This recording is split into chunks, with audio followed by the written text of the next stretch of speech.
श्रीमद् भगवद गीता के छठे अध्याय का महात्म्य।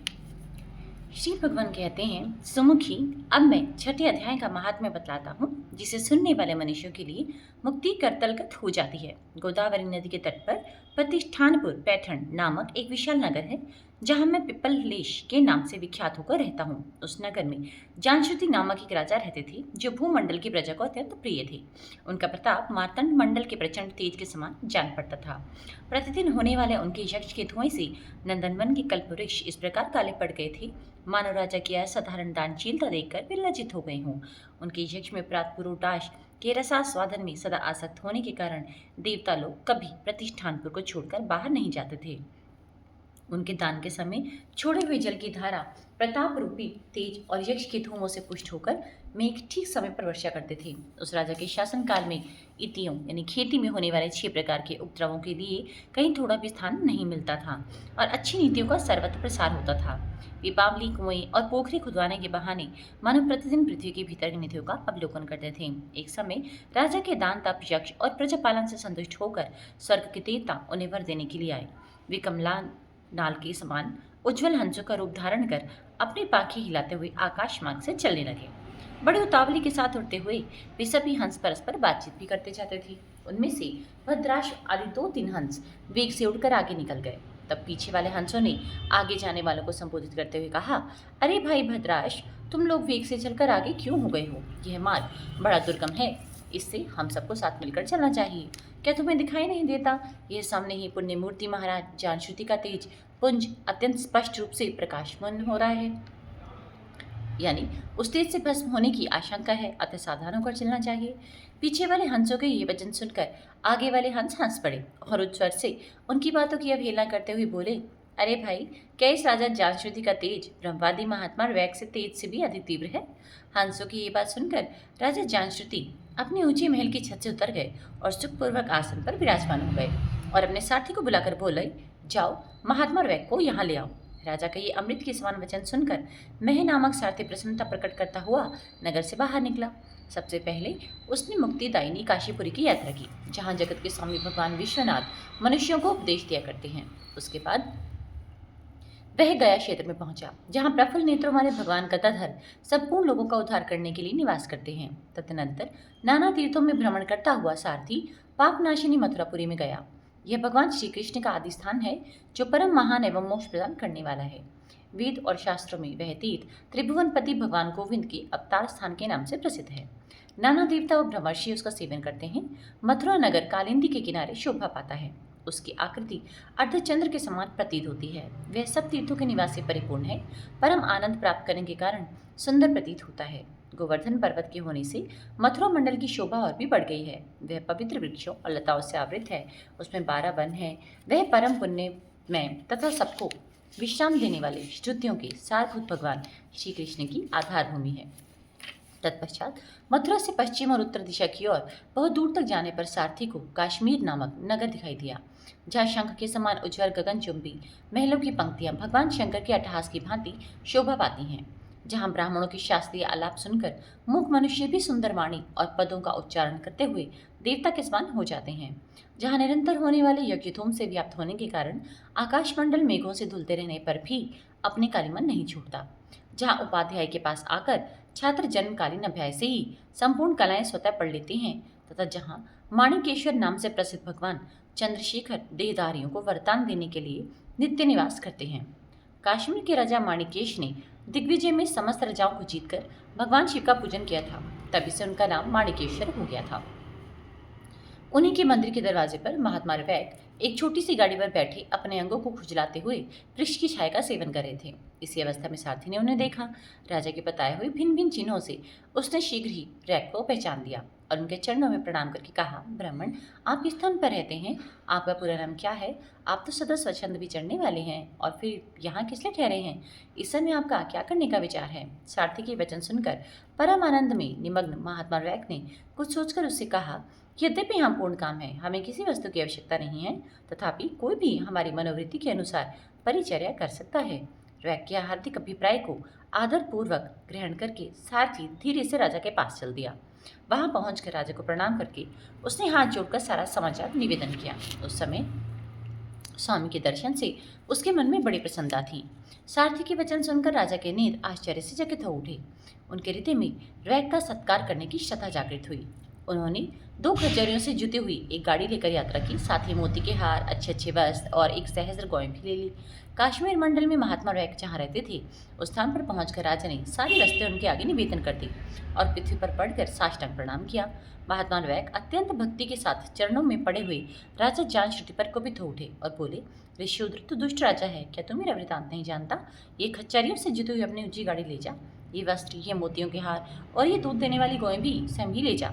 इस तरह आज्ञा देकर रैक ने राजा के मन में भय उत्पन्न कर दिया। तब राजा ने शाप के भय से महात्मा रैक के दोनों चरण पकड़ लिए और भक्तिपूर्वक कहा, ब्राह्मण मुझ पर प्रसन्न हुई है। भगवान, आप में यह अद्भुत महात्म्य कैसे आया? प्रसन्न होकर मुझे ठीक ठाक बताइए।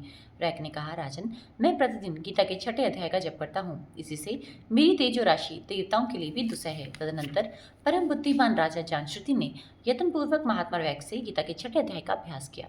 इससे उन्हें मोक्ष की प्राप्ति हुई। इधर वैक भी भगवान माणिकेश्वर के समीप मोक्षदायक गीता के 6ठे अध्याय का जप करते हुए सुख से रहने लगे। हंस का रूप धारण करके वरदान देने के लिए आए हुए देवता भी विस्मित होकर स्वेच्छानुसार चले गए। जो मनुष्य सदा इस एक ही अध्याय का जप करता है, वह भी भगवान विष्णु के स्वरूप को ही प्राप्त होता है, इसमें तनिक भी संदेह नहीं है। ओम श्री परमात्मने नमः। अथ षष्ठोध्याय। श्री भगवानुवाच। संस्कृत श्लोक। अनाश्रितः कर्मफलं कार्यं कर्म करोति यः सन्न्यासी च योगी च न निरग्निर्न चाक्रियः। यम संन्यासमिति प्राहुर्योगं तं विधि पाण्डव न यस्सन्न्यस्तसंकल्पो योगी भक्ति कश्चन। आरुरुक्षोर्मनोर्योगे कर्म कारण मुच्यते योगारूढस्य तस्य शम कारण मुच्यते। यदा हीनेन्द्रियार्थेषु न कर्म स्वनुष्यज्यते सर्वसंकल्प सन्यासी योगारूढस्त दोच्यते। उद्धरेदात्मनात्मानं नात्मानमवसादेत आत्मैव यात्मनो बन्धुरात्मैव रिपुरात्मने बन्धुरात्मा मनस्तस्य येन नात्मैवात्मना जिते अनात्मनस्तु शत्रुत्वे वर्तितात्मैव शत्रुवत्। जितात्मैव प्रशान्तस्य परमात्मा समाहिते शीतोष्ण सुखदुःखेषु तथा मानापमानयो। ज्ञान विज्ञान तृप्तात्मा कूटस्थो विचितेन्द्रिय युक्त इत्युच्यते योगी समलोष्टाश्मकाञ्चन। सुहन्मित्र्यार्धुसासीन मध्यस्थद्वेष्य बन्धुषु साधुष्वपि च पापेषु सम्बुद्धिर्विशिष्यते। योगी युचित सततमात्मानं रहस्ये स्थिते एकाकी यच्चित्तात्मा निराशीर्परिग्रह शुचोदेशे प्रतिष्ठाप्य स्थिरमासनमात्मनः। नात्युच्छ्रितं नातिनीचं चैलाजिन् कुशोत्तरम्। तत्रैकाग्रं मनः कृत्वा यतचित्तेन्द्रियक्रियः उपविश्यासने युज्यक्याद्योगमात्मविशुद्ध्य समं काय शिरोग्रीवं धारे चञ्चलं स्थिर सम्प्रेक्ष्य नासिकाग्रं सदेशश्चानवलोक्यन्। प्रशान्तात्मा विगतभिः ब्रह्मचारी व्रतस्थितः मनः संयमे मच्चितो युक्त आसीत् तत्पर मत्परा। युजनेवं सतात्मानं योगी नियतमानसः शान्तिं निर्वाणपरमां मत्संस्थां धिगच्छति। नात्यश्रतस्तु योगोऽस्ति न चैकान्तमनश्रतः न चाति स्वप्रश्नशीलस्य जागतो न विचार्जुन। युक्ताहारविहारस्य युक्तचेष्टस्य कर्मसु युक्तस्वप्नावबोधस्य योगो भवति दुःखः। यदा विनियतं चित्तमात्मन्यवावतिष्ठते निःस्पृहे सर्वकामेभ्यो युक्त इत्युच्यते तदा। यथा दीपो निवातस्थो नेङ्गति सोपमस्मृता योगिनो यच्चित्तस्य युजितो योगमात्मने। यत् परमतः चित्तं निरुद्धं योगसेव्या यत् चेतात्मनात्मानं पश्यन्नात्मनि तुष्यति। सुखमात्यन्तिकं यत् बुद्धिग्राह्यमतीन्द्रियं वेति यत्र न चैवायं स्थितिलक्ष्यति तत्त्वतः। यं लब्ध्वा चापरं लाभं मन्यतेनाधिकं तथा यस्मै स्थितो न दुःखेन गुरुणापि विचाल्यते तं विद्यात् दुःखसंयोगयोगं योगसंहितं स निश्चयेन युक्तव्यो योगो निर्विण्णचेतसा संकल्पप्रभवान् कामांस्त्यक्त्वा सर्वान् शेषते मनसेव इन्द्रियग्रामं विनियम्य समन्ततः शनैः शनैरुपरमेधबुद्ध्या धृतिगृहीत्या आत्मसंस्थं मनः कृत्वा न किञ्चिदपि चिन्तयेत्। यतो यतो निश्चरति मनश्चञ्चलमस्थिरं ततस्ततो नियम्य तदात्मन्येव वशमयत् नियत। प्रशान्तमनसं योगिनं सुखमुत्तमम् उपैति शान्तरजसं ब्रह्मभूतमं कल्मषम्। युजनेवं सदात्मानं योगी विगत कल्मष सुखिन ब्रह्म संस्पर्शमत्यन्तं सुखमश्नुते सर्वभूतस्थमात्मानं सर्वभूतानि च आत्मनि ईक्षते योगयुक्तात्मा सर्वदा समदर्शिनः यो मां पश्यति सर्वतः सर्वं च मयि पश्यति तस्याहं न प्रणश्यामि स च मे न प्रणश्यन्ति सर्वभूतस्थितं यो मां भजत्येकत्वमास्थितः सर्ववर्तमानो यपि स योगी मयि वर्तते आत्मोपमन्ये सर्वत्र मम समं पश्यति यो अर्जुन सुखं वा यति वा दुःखं सो योगी परमो मता अर्जुनवाच ह्यूयं योगस्त्वया प्रोक्तसाम्येन मधुसूदन एतस्याहं न पश्यामि चञ्चलत्वास्थितं स्थिरां चञ्चलं हि मनः कृष्ण प्रमाथि बलवदृढं तस्याहं निग्रहं मन्ये वायुरिव दुष्करं श्रीभगवानुवाच असंशयं महाबाहो मनो दुर्निग्रहं चलम् अभ्यासेन तु कौन्तेय वैराग्येण च गृह्यते असंयतात्मना योगो दुष्प्राप इति मे मते वश्यात्मना तु यदता शक्यो वाप्तो मोपायते अर्जुनवाच अतिशदयोपिते योगाचरणकृत मानसः अप्राप्य योग संसिद्धिं कं गतिं गच्छति कच्चिन्यो भय विभ्रष्टश्चिन्न भ्रमैव नश्यति अप्रतिष्ठो महाबाहो विमूढो ब्रह्मणपति एतन्मे संशयं कृष्ण छेतुर्महर्षि शिष्टः तदन्य संशयस्यास्य चेतना युपद्यते श्री भगवानुवाच पार्थ नैव तामुत्र विनाशस्तस्य विदधे न हि कल्याणकृत कश्चित् दुर्गतिं तात गच्छति प्राप्य पुण्यकृतां लोकानुष्यित स्व शाश्वती समय शुचीनां श्रीमतागिः योगभ्रष्टो विजायते अथवा योगिनामेव कुले भवति धीमताम् एतद् दुर्लभतरं लोके जनं यदि दृश्यं तत्र तं बुद्धिसंयोगी संयोगं लभते पारदेहिकं यत्ते च ततो भूये संसिदो कुरु नन्दन पूर्वाभ्यासेन तेन व्रियते याविषयोऽपि स जिज्ञासुरपि योगस्य शब्दब्रह्मातिर्वर्तते प्रयत्नाद्यत् मानस्तु योगी संशुद्ध केल्विष अनेकजन्म संसिद्धस्ततो याति पराङ्गतिं तपस्विभ्योऽधिको योगी ज्ञानिभ्योऽपि मदोऽधिका कर्मिभ्यश्चाधिको योगी तस्माद् योगी भवार्जुन योगी नामपि सर्वेषां मद्गते नान्तरात्मना श्रद्धावान् भजते यो मां स मे युक्ततमो मता ओम तत्सीदति श्रीमद्भगवद्गीतासु उपनिषत्सु ब्रह्मविद्यायां योगशास्त्रे श्रीकृष्णार्जुनसंवादे आत्मसंयमयोगो नाम षष्ठोऽध्यायः। ओम श्री परमात्मे नमः। छठा अध्याय हिंदी अनुवाद। उसके उपरांत श्री कृष्ण महाराज बोले, हे अर्जुन, जो पुरुष कर्म के फल को ना चाहता हुआ करने योग्य कर्म करता है वह सन्यासी और योगी है, और केवल अग्नि को त्यागने वाला सन्यासी योगी नहीं है तथा केवल क्रियाओं को त्यागने वाला भी सन्यासी योगी नहीं है। इसलिए ही अर्जुन, जिसको सन्यास ऐसा कहते हैं उसी को तो योगी जान, क्योंकि संकल्पों को ना त्यागने वाला कोई भी पुरुष योगी नहीं होता।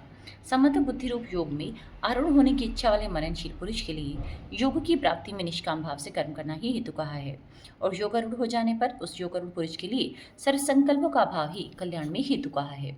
जिस काल में न तो इंद्रियों के भोग में आसक्त होता है तथा न कर्मों में ही आसक्त होता है, उस काल में सर्व संकल्पों का त्यागी पुरुष योगारूढ़ कहा जाता है। वह योगारूढ़ता कल्याण में हेतु ही है। इसलिए मनुष्य को चाहिए कि अपने द्वारा अपना संसार समुद्र से उद्धार करे और अपने आत्मा को अधोगति में न पहुंचाए, क्योंकि यह जीवात्मा आप ही तो अपना मित्र है और आप ही अपने शत्रु है, अर्थात और कोई दूसरा शत्रु या मित्र नहीं है। उस जीवात्मा का तो वह आप ही मित्र है कि जिस जीवात्मा द्वारा मन और इंद्रियों सहित शरीर जीता हुआ है, और जिसके द्वारा मन और इंद्रियों सहित शरीर नहीं जीता गया है, उसका वह आप ही शत्रु के सदृश शत्रुता में बरतता है।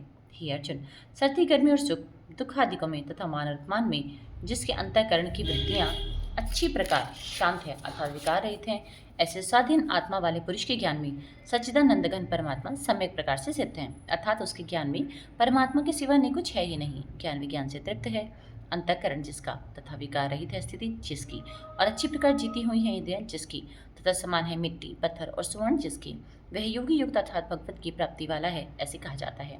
जो पुरुष हृदय मित्र वैरी उदासीन मध्यस्थ द्वेषी और बंधु गणों में तथा धर्मात्माओं में और पापियों में भी समान भाव वाला है, वह तो अति श्रेष्ठ है। इसलिए उचित है कि जिसका मन और इंद्रियों सहित शरीर जीता हुआ है, ऐसी वासना रहित और संग्रह रहित जो कि अकेला ही एकांत स्थान में स्थित हुआ निरंतर आत्मा को परमेश्वर के ध्यान में लगावे। शुद्ध भूमि में कुशा मृक्षाला और वस्त्र हैं उपरोपरि जिसके, ऐसे अपने आसन को न अति ऊंचा न अति नीचा स्थिर स्थापन करके और उस आसन पर बैठकर तथा मन को एकाग्र करके चित्त और इंद्रियों की क्रियाओं को वश में किया हुआ अंतःकरण की शुद्धि के लिए योग का अभ्यास करे। उसकी विधि इस प्रकार है कि काया, सिर और ग्रीवा को समान और अचल धारण किए हुए दृढ़ होकर अपने नासिका के अग्न भाग को देखकर अन्य दिशाओं को ना देखता हुआ और ब्रह्मचार्य के व्रत में स्थित रहता हुआ बह रही तथा अच्छी प्रकार शांत अंतःकरण वाला और सावधान होकर मन को वश में करके मेरी में लगे हुए चित वाला और मेरे परायण हुआ स्थित हो गई।